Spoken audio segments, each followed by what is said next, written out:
전문가가 말해주는 돈 되는 법. 길었던 황금 연휴 다들 잘 보내셨는지 궁금합니다. 혹시 이번 연휴 때 출근해서 일을 하셨다면 추가 근무 수당 등을 받으셨는지, 아니면 명절 상여를 받으면서 세금 등을 얼마나 내야 되는지 알고 계신 우리 시청자분이 얼마나 있으실지 궁금한데요. 그래서 이번 주 돈 되는 법에선 직장인들의 추가 근무 수당 그리고 상여 등에 대한 모든 것을 구체적으로 얘기 한번 나눠보도록 하겠습니다. 변호사님 어서 오십시오. 세무사님 어서 오세요.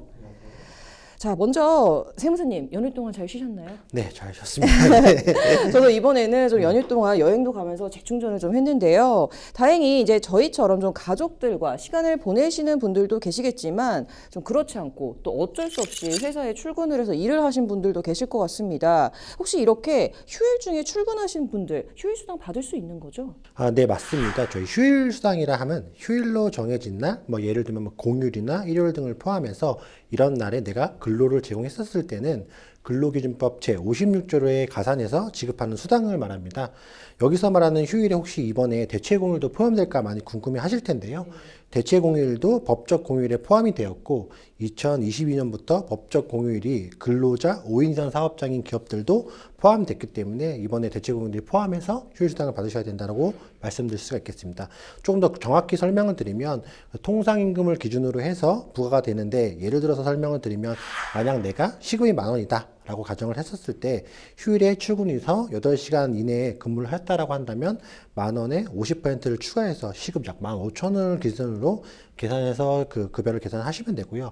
혹시나 내가 8시간을 초과해서 근무를 했다라고 한다면 초과 근무 시간에 대해서는 시급 기준이 10,000원에 2배를 계산해서 시급을 계산해서 추가 근무 수당을 계산하시면 됩니다. 네, 굉장히 궁금했던 부분이긴 했는데요. 정리를 해보자면 휴일 근무 수당은 일단 1.5배를 받을 수가 있고, 만약에 8시간을 초과 근무를 했다면 그 시급만큼의 2배를 받을 수 있다라는 말씀이신 것 같습니다.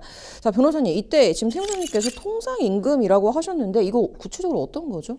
네, 통상임금은 조금 복잡한 개념이지만 최대한 좀 간단하게 설명을 드리면, 대법원에서 이제 통상임금 관련 판결 내용이 좀 나옵니다. 네. 근로자에게 이제 정기적, 일률적, 고정적으로 소정근로 또는 총근로에 대하여 지급하기로 정해진 시간급, 일급, 주급, 월급 또는 도급 금액을 말합니다.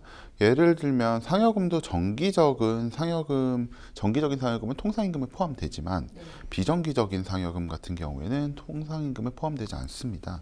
이렇게 정해진 통상임금은 근로자의 모든 수당, 심지어 퇴직금을 계산할 때도 포함되기 때문에 정말로 중요한 고려 요소입니다. 네.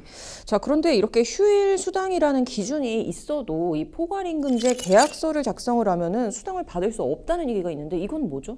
네, 이렇게 휴일 동안에 근무하신 분들이 모두 다 휴일 수당을 받으셨으면 좋겠지만, 실제로 이제 포괄임금제라고 하는 근로계약서를 작성하신 경우에는 휴일 수당을 받으실 수 못하실 수도 있습니다.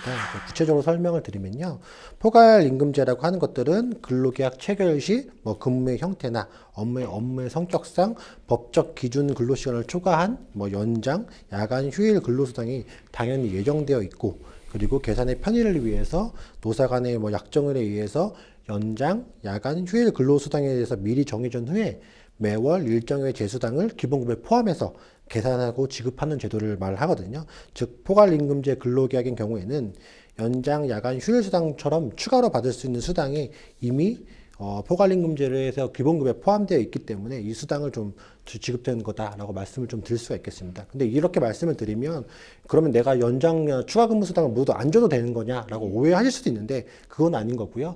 제 수당에 기본임금에 포함돼서 지급했기 때문에 실제로 지급하지 않는 것이 아니라 기본수당이 포함됐다라고 말씀드릴 수가 있기 때문에 내가 근로계약서를 작성했었을 때 혹시나 내 근로계약서가 포괄임금제 형태가 있는지 아닌지를 꼭 한번 체크를 한번 해보시기 바랍니다. 네, 그러면 이제 저 같은 근로자 입장에서는 이제 그런 계약서, 근로계약서를 좀 꼼꼼히 살펴봐야 되는 상황이 되겠네요. 자, 이렇게 포괄임금제 제도 때문에 사실 저희가 뉴스에서도 많이 다루지만 근로자와 이제 사측 간 좀 분쟁이 발생하는 경우가 종종 있더라고요. 그래서 변호사님, 이게 최근에 이런 실제 사례가 있는데 어떤 건지 소개 좀 해주시죠. 네, 저희가 이제 기업 간 M&A 업무를 진행하다 보면 이런 노무적인 리스크가 큰 쟁점이 되는 경우도 있는데요. 네. 얼마 전 사례도 그중 하나입니다. 그 피인수기업이 방금 말씀하신 포괄임금제 계약서를 작성해서 운용하고 있었는데요. 이거 이제 법적 소송으로 이어진다면 반드시 지급해야 될 의무가 발생을 하는 사안입니다. 서로 간의 인수대금에서는 당연히 이제 회사가 현금 유출이 평소에 얼마나 발생하는지, 그다음에 채무만큼 또 그 기업 가치를 좀 깎을 필요가 있겠죠. 이런 것 때문에 인수기업과 피인수기업이 이제 서로 이제 쟁점이 된 사례입니다. 여튼 최근 근로자들의 노동권이라든지 급여에 대한 쟁점들이 중요해지면서 기업의 인수 합병 과정에서도 회계 노무적인 이슈뿐만이 아니라 이 위험도 한번 체크를 해보실 필요가 있습니다. 네, 이 기업의 인수합병 과정에서도 포괄임금제가 중요했다는 사실 또 짚어주셨고요. 자, 그리고 세무사님, 근로자들이 이 연휴 때 받은 상여금, 이것도 정부 세금을 내야 되나요? 네, 또 안타깝지만 또 세금 얘기를 할 수밖에 없는데 네. 말씀드린 것처럼 상여금도 결국엔 세금에 포함된다라고 설명을 드릴 수가 있겠습니다. 이렇게 뭐 명절 때 뭐 상여금이라고 하는 금전을 받았거나 아니면 뭐 선물 세트 등을 받으시는 경우가 있는데 이런 경우도 원칙상 전부 이제 근로소득에 포함이 되어야 된다라고 설명드릴 수가 있겠습니다. 아쉽게도 이제 근로자분들이 뭐 근로관계가 있는 회사로부터 받는 모든 수당, 앞서 말씀드린 뭐 상여금이거나 선물 세트가 됐던 것들을 모두 받게 된다라고 한다면 그런 것들은 전부 근로소득에 포함이 되어야 되고 근로소득에 포함된다라기 때문에 당연히 근로소득세와 4대 보험료가 부과된다고 하는 것들이 원칙적인 설명입니다. 하지만 이제 원칙을 알고 있다 하더라도 실제로 이렇게 하는 것들은 굉장히 어려운 게 실무적인 사례거든요.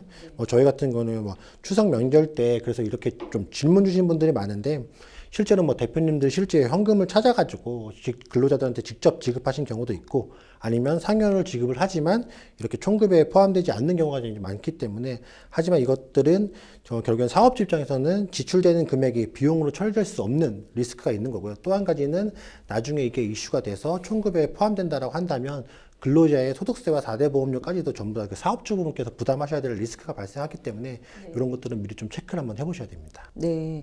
자, 그래서 상여를 받을 때마다 이 급여대장상 차감되는 금액이 좀 점점 늘어나는 거였네요.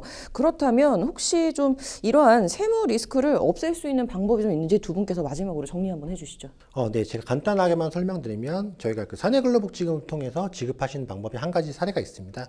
저희가 예전에 이제 사내근로복지기금에 대해서 간단하게만 좀 설명을 드린 적이 있는데 사내근로복지기금이라는 것은 결국에는 회사 외부에 회사의 직원들의 복지 증진을 위해서만 사용할 수 있는 별도의 법인을 설립하고 이 법인을 통해서 직원들한테 어떤 대가를 지급한다라고 한다면 4대 보험료 소득세가 발생하지 않는다라고 설명을 좀 드릴 수가 있거든요.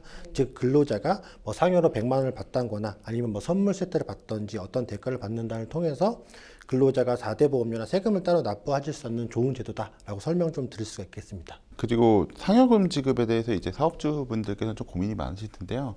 우리가 이제 기본급 위주의 급여 체계를 산정할 것이냐, 아니면 상여금 위주로 산정을 할 것이냐, 뭐 이런 것들로 좀 고민이 많으실 거예요. 근데 이제 통상적으로 근로자는 아무래도 기본급이 이제 조금 안정적인 편을 좋아할 거고, 이제 오너 입장에서는 아무래도 비정기적인 그 실적에 따라서 자기가 지급할 수 있는 상여금 위주의 급여 체계를 좀 더 안정적으로 선호하실 텐데, 근데 뭐 결론부터 말씀드리면 저는 주관적인 생각이지만 우선은 뭐 좀 기본급 위주로 해주시는 게 결국은 우수한 자원을 먼저 획득하는 데 좀 도움이 될 것 같고요. 그리고 또 다른 거는 이 부분도 이제 근로자와 이제 오너 사이에 그 이해관계가 되게 대립되는 부분인데 근로자 입장에서는 당연히 절세가 많이 되면 좋을 수 있습니다. 근데 오너 입장에서는 우리 직원들이 내가 똑같이 뭐 한 직원 한 명당 뭐 1억 원을 지출을 하는데 근데 우리 직원들이 실질적으로 받는 급여가 실질적으로 받는 경제적 혜택이 높으려면 당연히 절세적인 효과가 있으면 좋겠죠. 그래서 이런 혜택을 많이 주면 좋지 않을까라고 생각하시는데 반대로 또 뭐 좀 나쁜 의견일 수도 있는데 그런 것도 좀 생각을 해보셔야 돼요. 근로자들이 내가 우리 회사에서 얼마나 좋은 대우를 받고 있는지는 연말정산하고 내 소득이 국세청에서 얼마나 찍히느냐에 따라서 인식이 달라지기 때문에 오히려 그 너무 많은 절세가 이루어지면 근로자 입장에서는 내가 조금 받고 있구나 하고 착각할 수도 있다는 점 생각해 보시면 좋을 것 같습니다. 네.